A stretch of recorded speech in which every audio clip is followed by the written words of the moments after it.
আজ আমি শেয়ার করব তোমাদের সাথে how I remove my makeup.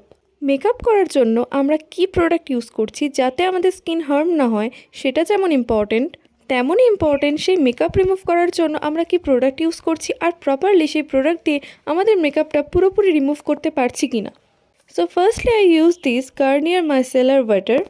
তো কখনো কখনো আমি কোকোনাট অয়েলও ইউজ করে থাকি যখন আমার বেস মেকআপ খুব ঠিক হয়। তো চাইলে তোমরা মাইসেলার ওয়াটারের জায়গায় কোকোনাট অয়েল দিয়েও তোমাদের মেকআপ রিমুভটা ফার্স্ট স্টেজে করে নিতে পারো। তো দেখো মাইসেলার ওয়াটার দিয়ে আমি আমার আই মেকআপটাও রিমুভ করে নিয়েছি। 2-3 মিনিট ধরে তোমরা এইভাবে ভালোভাবে পুরো স্কিনের মেকআপটা রিমুভ করবে।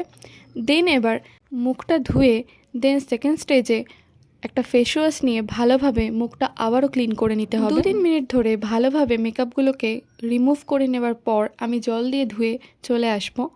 মেকআপ রিমুভ করার পরে স্কিন গ্লো করলেও স্কিন কেয়ার করা ভুললে চলবে না। After removing my makeup I use face serum and a lip tint. Also you can use a moisturizer or a sunscreen. And it's done. Hope this video will help you. Do like and share. If you like my content then subscribe to my channel. Thank you.